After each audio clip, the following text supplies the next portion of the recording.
The afternoon sun beat down on Central Park, turning the usually pleasant green space into a crowded maze of activity. Officer Jake Thompson stood at his usual post near the fountain, his blue uniform absorbing the heat as he watched the steady stream of park visitors. Families spread blankets across patches of grass, while joggers navigated the winding paths, and teenagers gathered in small clusters near the benches.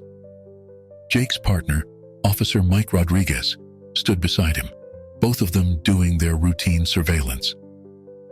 Other officers from their unit, Sarah Chen and David Martinez, patrolled nearby sections of the park. It was meant to be an ordinary shift, the kind they'd done hundreds of times before. "Looking like another quiet afternoon," Mike said, adjusting his belt. Jake nodded in agreement, though something about the energy in the park felt different today.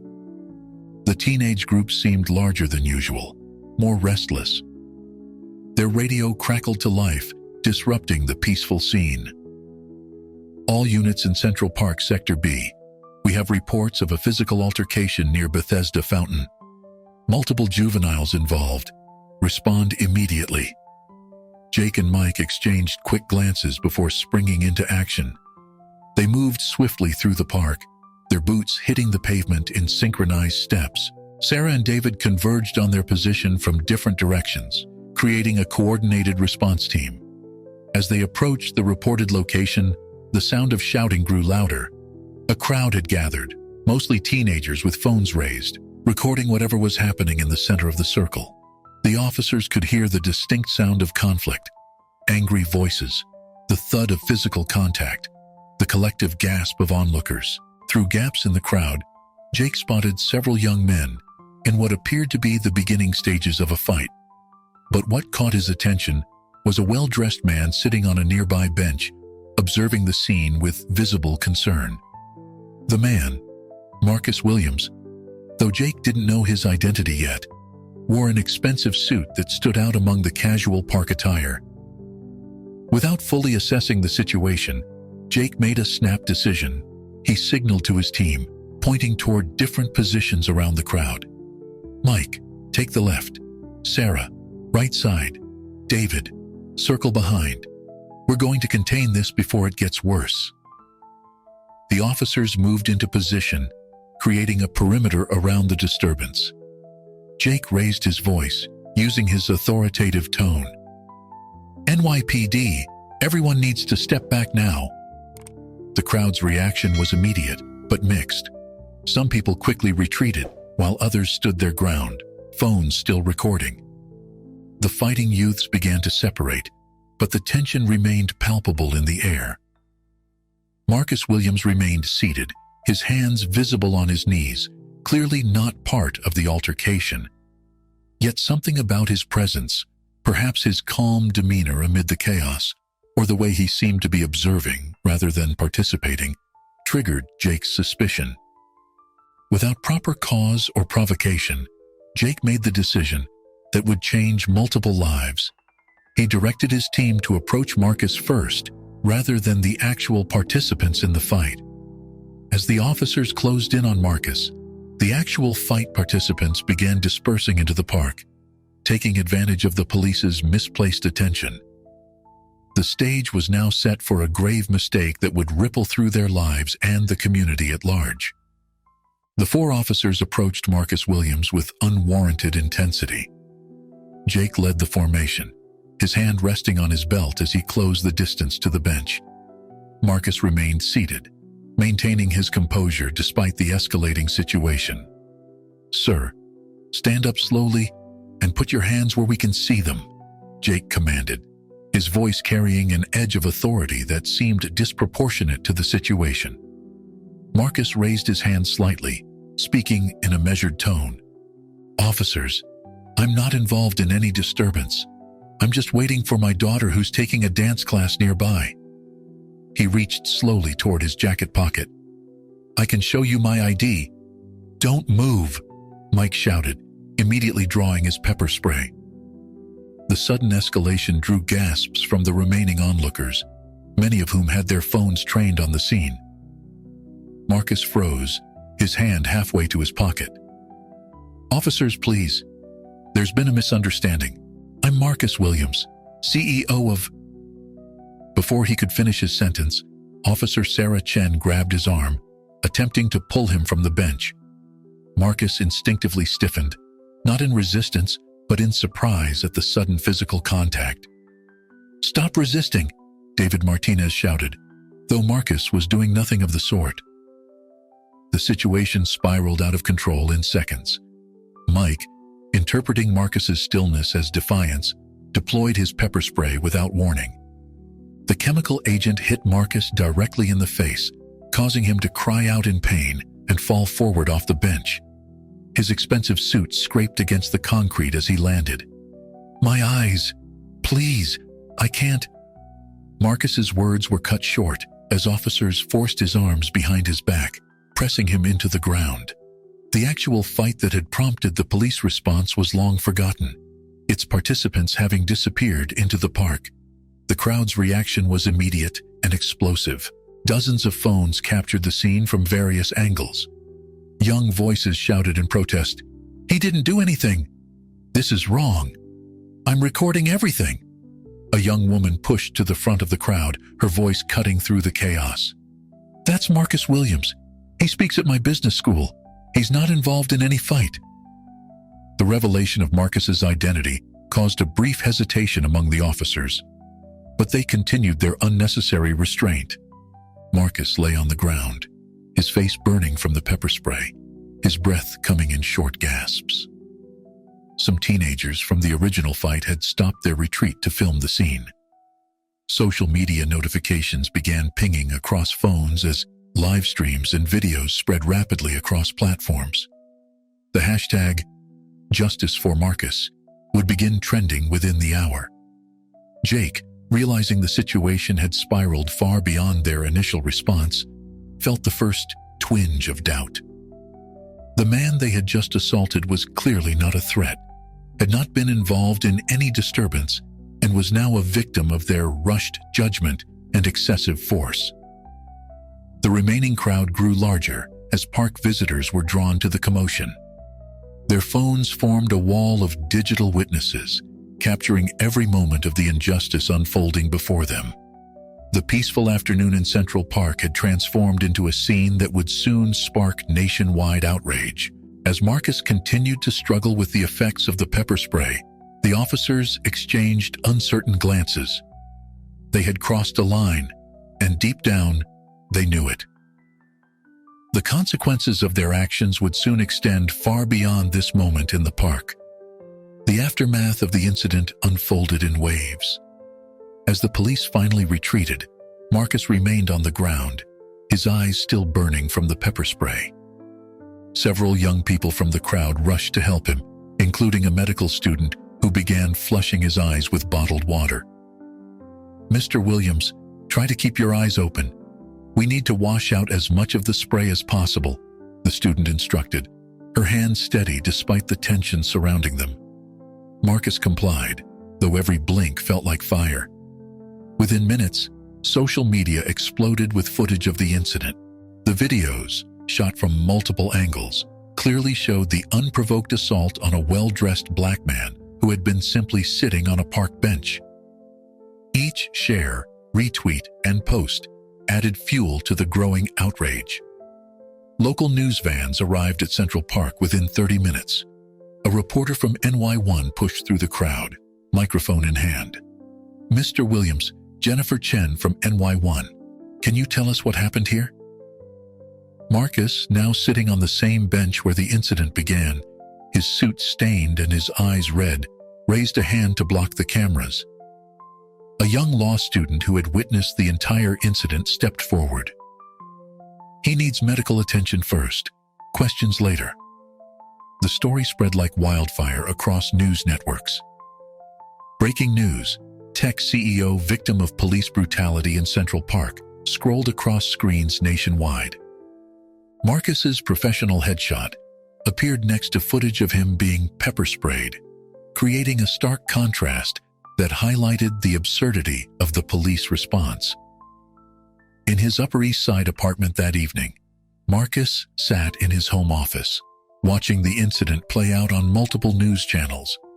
His daughter, Sophie, sat beside him, her dance clothes still on from the class she'd been attending when the incident occurred. She hadn't stopped crying since seeing the videos. "Dad, why did they do that to you?" Sophie asked, her voice small and confused. Marcus had no simple answer for his 12-year-old daughter. His phone hadn't stopped ringing. Board members, colleagues, friends, and journalists all wanted statements. His email inbox filled with messages of support, interview requests, and expressions of outrage from business leaders across the country. Marcus opened his laptop and began typing. He didn't want a PR team to craft his response. This was personal, and he would address it personally. His fingers moved across the keyboard, composing a statement that would appear on his company's website and his personal social media accounts. "Today, I experienced firsthand what many others have faced. I was assaulted by police officers while waiting for my daughter in Central Park. I wasn't involved in any disturbance. I wasn't threatening anyone. I was simply existing in a space where someone decided I didn't belong. This isn't just my story. It's a story that plays out across America every day, usually without cameras present, usually without the victim having a platform to speak out. That changes now." As he hit post, the first protesters began gathering outside the NYPD precinct responsible for Central Park. Their signs carried messages like, "Justice for Marcus" and "End police brutality." The crowd grew larger by the hour. Marcus's phone buzzed with a text from his mother. "Are you okay? I saw the news. Please call me." He stared at the message, remembering all the conversations they'd had about being careful in public spaces, about how success didn't make you immune. Today had proved her right. His eyes still burned, but a different kind of fire was building inside him. This incident wouldn't be brushed aside or settled quietly. He would use his position, his resources, and his voice to fight for change. Early the next morning, Lisa Chen's office at Chen Associates law firm was already buzzing with activity. The prominent civil rights attorney had watched the videos of Marcus's assault dozens of times, making detailed notes. When her phone rang and Marcus's name appeared on the caller ID, she was ready. "Mr. Williams, I was hoping you'd call," Lisa said, her voice carrying both professional authority and genuine concern. "How are you feeling?" "Like I've been through hell," Marcus replied, his voice still hoarse from the pepper spray. "But I'm ready to fight back." "Good, because what happened to you was textbook excessive force and racial profiling. I've handled similar cases, but yours has the advantage of multiple video angles and dozens of witnesses." Lisa pulled up her case files on her computer. "My team has already started gathering social media footage." While Marcus and Lisa discussed legal strategy, across town, Officer Jake Thompson sat in his kitchen, staring at his untouched coffee. The morning news played on his TV, showing the incident from yet another angle. His phone had been blowing up with messages, some from fellow officers offering support, others from old friends expressing disappointment. His sister Rachel's call was the hardest to ignore. As a social worker in the Bronx, she'd been telling him stories about police misconduct for years. He'd always dismissed her concerns as exaggerated. Now her words from their last conversation echoed in his mind. When he finally answered her call, Rachel didn't waste time. "Jake, what were you thinking?" "I was following protocol," he started. "Don't give me that bullshit," Rachel cut him off. "I work with kids who've been traumatized by exactly this kind of protocol." "That man was sitting on a bench, Jake. A bench." Jake rubbed his temples, feeling a headache building. "You don't understand what it's like out there." "No, you don't understand. Remember last month when I told you about my client, that teenage boy who had a panic attack when a police car pulled up next to him? You said I was being dramatic. Still think that's dramatic?" The conversation with his sister forced Jake to confront uncomfortable truths. He thought about all the times he'd made snap judgments, all the times he'd approached black civilians with unwarranted suspicion. Meanwhile, at the precinct, internal affairs investigators had already taken over a conference room. They interviewed each officer involved, examining body camera footage and witness statements. The department's public affairs office was swamped with media inquiries and demands for comment from civil rights organizations. Jake's superior, Captain Martinez, called him into his office. "Thompson, this is bad, real bad. The mayor's office is breathing down our necks. The video's gone national. CNN, Fox, everyone's running it." "What happens now?" Jake asked, though he already knew the answer. "You're on administrative leave pending investigation. All four of you. And Thompson. This isn't going away with a slap on the wrist. The department's going to have to take action." As Jake left the precinct, he passed by a wall of protesters. Their signs bore Marcus's corporate headshot, next to pictures of him on the ground, pepper spray burning his eyes. One protester, a young black man in a business suit, similar to what Marcus had worn, held a sign that read, "Today him, tomorrow me." The weight of his actions, and their broader implications, began to sink in. This wasn't just about one incident in the park. It was about a pattern, a system, and his role in perpetuating it. The media storm intensified over the next few days. News vans remained parked outside Marcus's office building, and protesters maintained their presence at the precinct. Social media buzzed with new hashtags: "The Central Park Assault," "CEO vs NYPD," and "Enough is Enough" trended nationally. Marcus stood at the podium in his company's conference room, facing a wall of cameras and reporters. Lisa Chen stood slightly behind him, her presence both supportive and strategic. The room fell silent as he began to speak. "1 week ago, I was simply a father waiting for his daughter. Today, I stand before you as something else, a symbol of what's wrong with our system. But being a symbol isn't enough. Being angry isn't enough. We need change." His voice remained steady as he continued. "Many have asked why I, as a CEO, didn't receive different treatment. The real question is why anyone receives this treatment. My position shouldn't matter. My education shouldn't matter. My income shouldn't matter. Basic human dignity should matter." As Marcus spoke, Jake Thompson watched the press conference on his living room TV. Empty beer bottles littered his coffee table, evidence of sleepless nights and growing guilt. His girlfriend, Maria, sat beside him, watching his reactions more than the screen. "The officer who pepper sprayed me never asked for my ID, never asked why I was there, never gave me a chance to explain," Marcus continued on screen. He saw what he wanted to see, a threat where there was none. Jake flinched at these words. Maria squeezed his hand, but he pulled away, standing up abruptly. "He's right," Jake said, his voice barely above a whisper. "We never gave him a chance." Meanwhile, protests grew larger.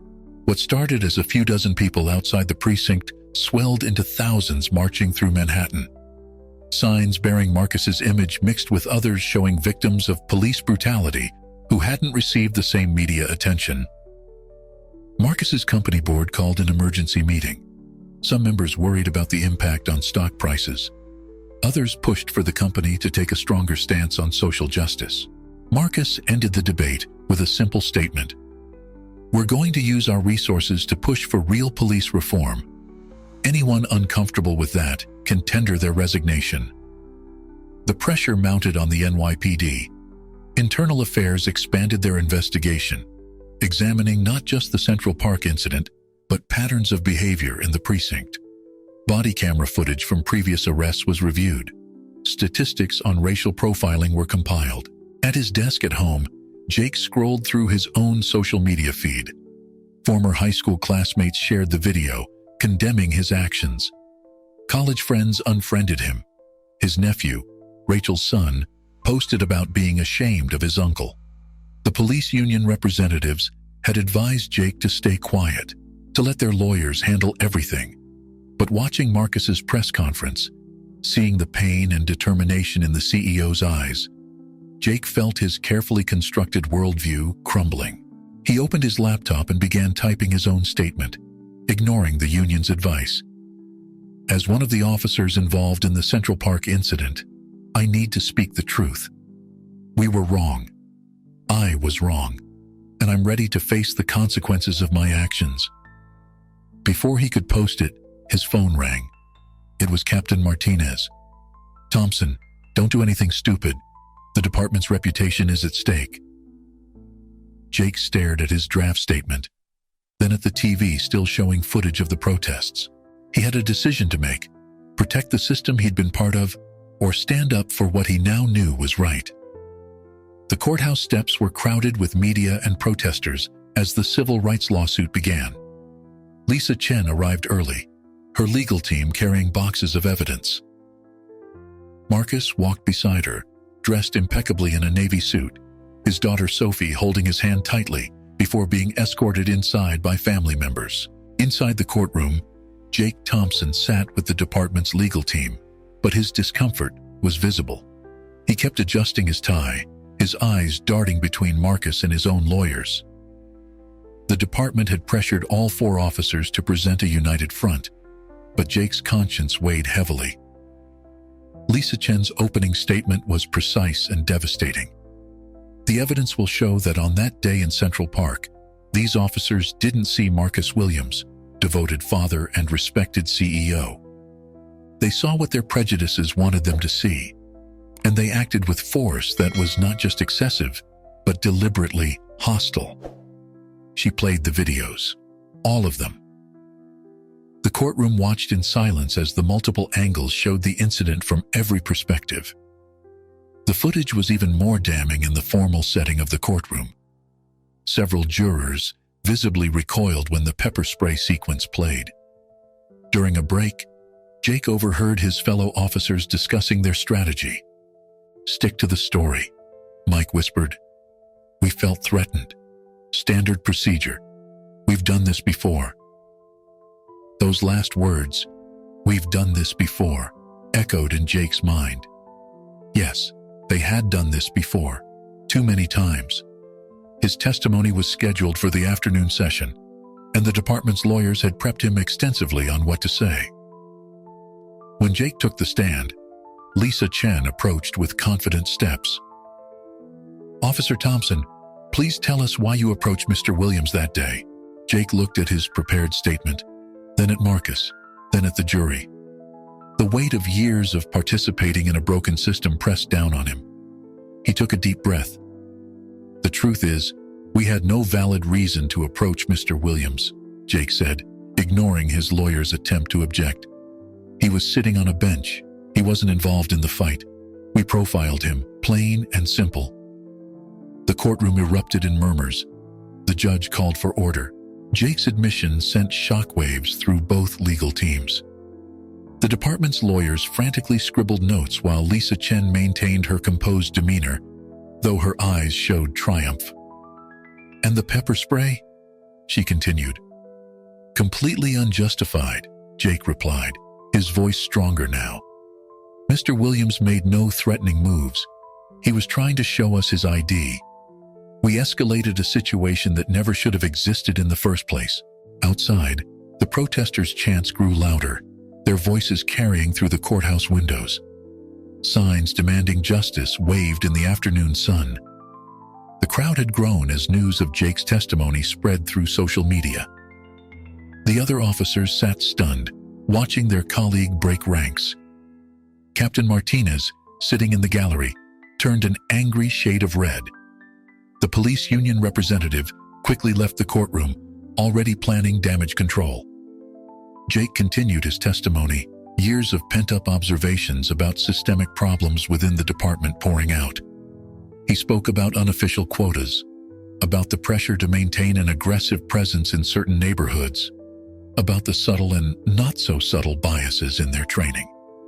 By the time he stepped down from the witness stand, Jake knew his police career was over. But for the first time since the incident, he felt like he could look at himself in the mirror. The courtroom atmosphere grew more intense in the days following Jake's testimony. Security was doubled as the case drew national attention. News networks ran constant coverage. Legal experts debated on TV, and social media exploded with every new development. Lisa Chen's methodical presentation of evidence continued. She called expert witnesses who analyzed the body camera footage, highlighting every procedural violation.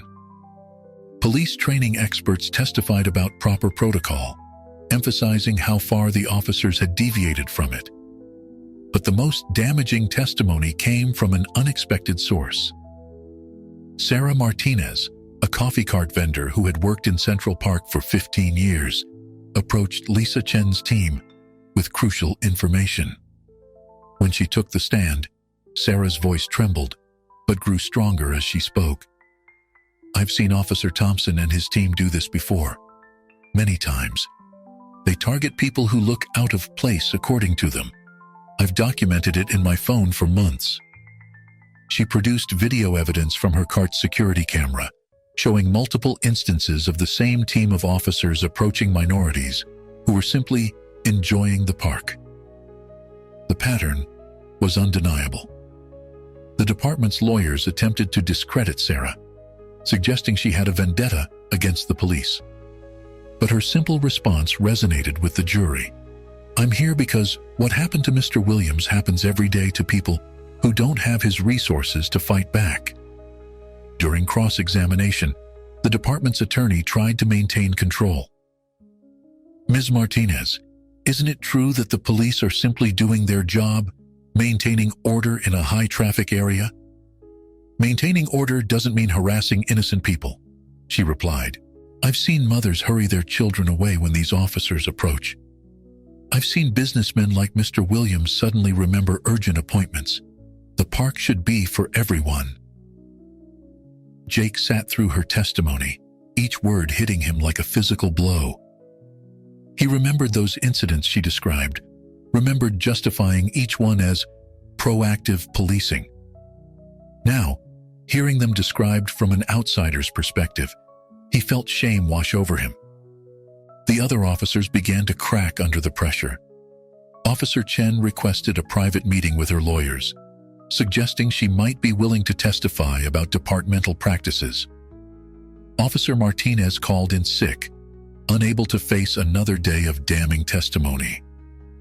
During a recess, Marcus overheard two jurors in the hallway discussing the case.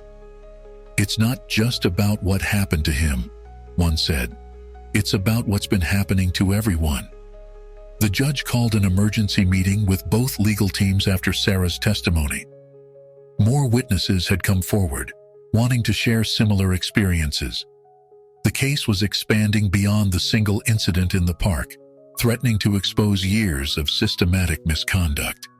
Captain Martinez, watching his department's reputation crumble, attempted to salvage the situation. He approached Lisa Chen with a settlement offer, but she smiled and shook her head. "Mr. Williams isn't interested in settling. He wants change, not money." The day ended with Jake sitting alone in the courthouse corridor, long after everyone else had left. He thought about Sarah's testimony, about all the times he'd been part of what she described. His phone buzzed, a message from his sister Rachel. "You did the right thing, finally." Jake's resignation letter sat on Captain Martinez's desk early the next morning. He'd written it at 3 a.m., after hours of reflection. The letter wasn't just a resignation. It was a detailed account of departmental practices he'd participated in and witnessed over his 8-year career. "I can no longer be part of a system I know is broken," he wrote. "My badge was meant to represent protection and service. Instead, it became a shield behind which we justified our prejudices." While Jake cleared out his locker, news broke that several civil rights organizations had joined Marcus's case. The ACLU, NAACP Legal Defense Fund, and other prominent groups filed amicus briefs, transforming the trial into a landmark case for police reform. Marcus's company boardroom became a command center for activism. Corporate leaders from across the country flew in to show support, not just with statements, but with resources. Tech companies offered to develop better police accountability software. Legal firms promised pro bono services for similar cases. This isn't just about winning a lawsuit, Marcus told the gathered executives. It's about changing the system that made this lawsuit necessary. He unveiled a new initiative, a foundation dedicated to police reform and accountability, funded by corporate partnerships and focused on community-based solutions. Lisa Chen's office worked around the clock, processing new evidence and witness statements. The case had grown beyond their initial expectations, touching on decades of systematic issues within the NYPD. Each day brought new revelations, new witnesses, new stories of similar incidents. The pressure began affecting the other officers involved in the incident. Officer Chen requested a transfer to desk duty. Officer Martinez took extended leave for stress-related issues. Mike Rodriguez, who had used the pepper spray, finally broke down during a preparation session with the department's lawyers. "We were trained to see threats everywhere," he admitted, his voice breaking. "Every movement was suspicious, every person a potential danger. We lost our humanity in the process." Jake, meanwhile, found an unexpected new purpose. A community center in Harlem invited him to speak about his experiences. Standing before a room of young people and their parents, he shared his journey from blind loyalty to painful awareness. "I was wrong," he told them.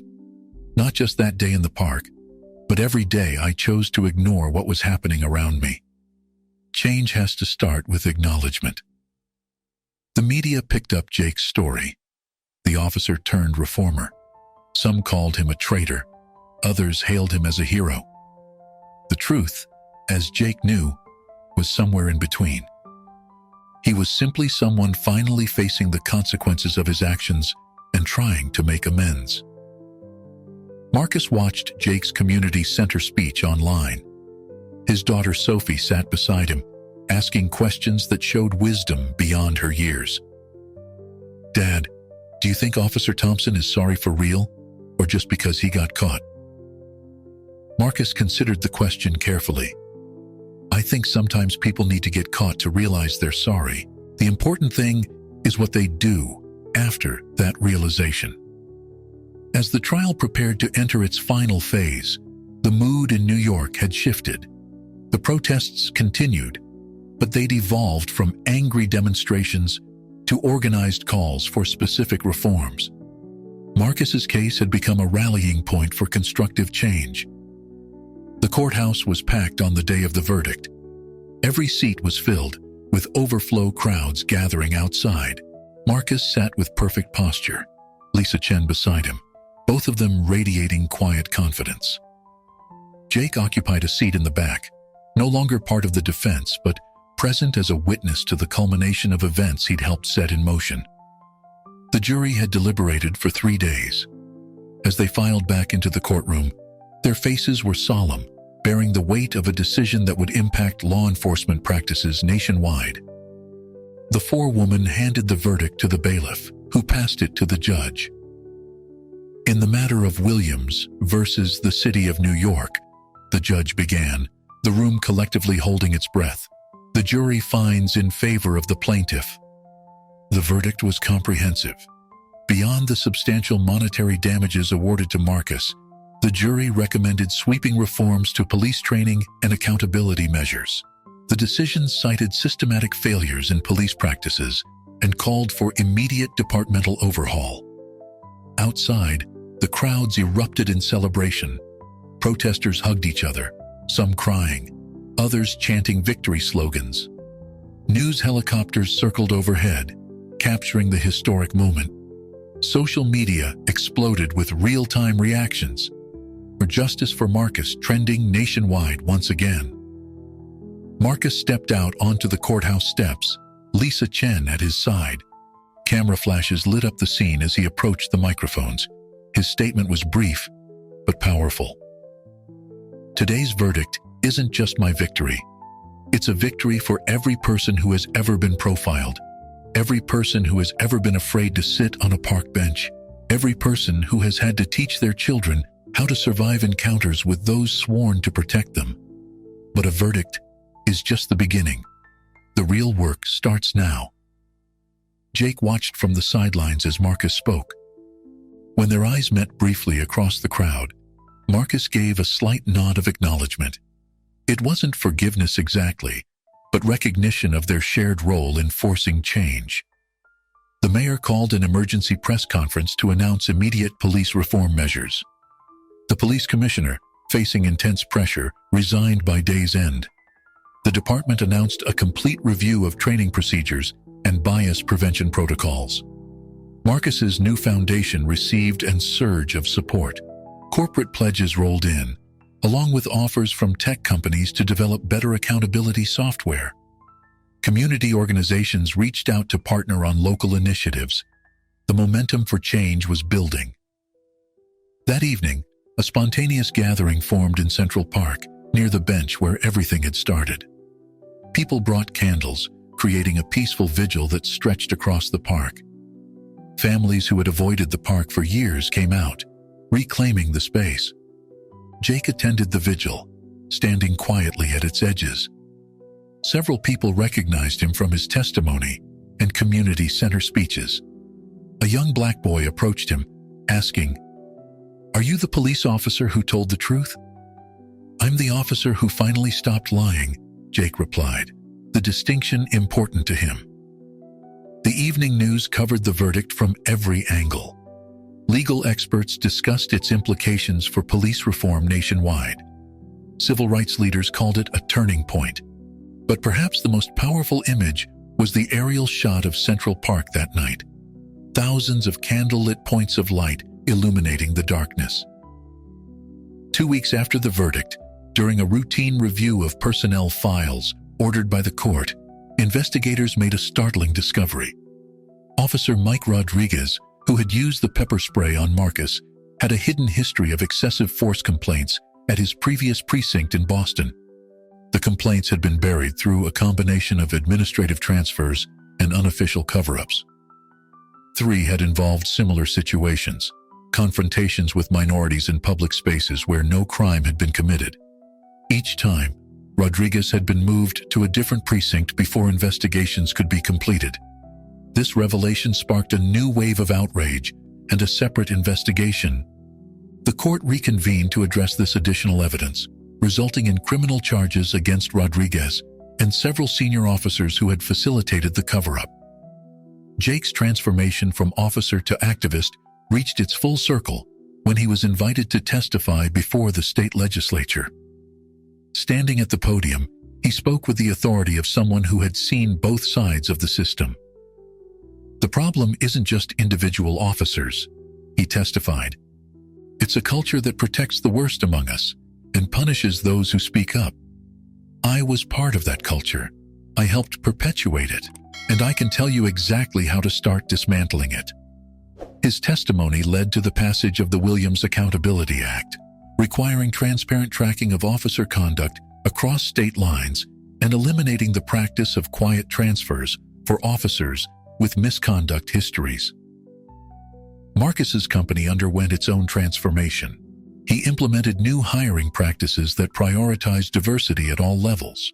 The company established a legal defense fund for victims of police misconduct and created internship programs for youth from underserved communities. "Success shouldn't be a shield," Marcus told his board. "It should be a tool for creating change." His company became a model for corporate social responsibility, inspiring other businesses to take similar stands. The final scene played out in Central Park 1 year after the incident. Marcus and Jake met publicly for the first time since the trial, not as adversaries, but as unlikely allies in the fight for reform. They sat on the same bench where everything had started, cameras capturing the moment for a documentary about the case. "I never wanted to be an activist," Marcus admitted. "I just wanted to wait for my daughter in peace." Jake nodded. "And I never wanted to be a whistleblower. I just wanted to be a good cop. Turns out I had the wrong definition of good." Their conversation was interrupted by a group of young police academy cadets touring the park with their new training officer. The curriculum now included mandatory civil rights history and bias recognition, with the Williams case as a central case study. Marcus watched them pass, then turned to Jake. "Think anything's really changed?"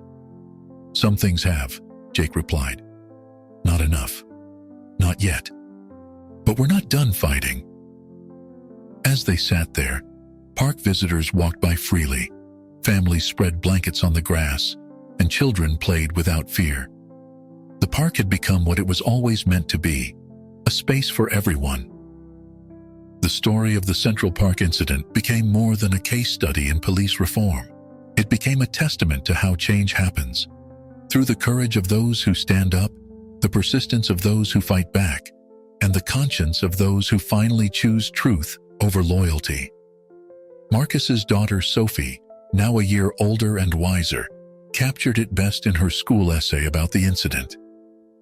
"Sometimes the worst moments lead to the best changes, but only if we're brave enough to learn from them."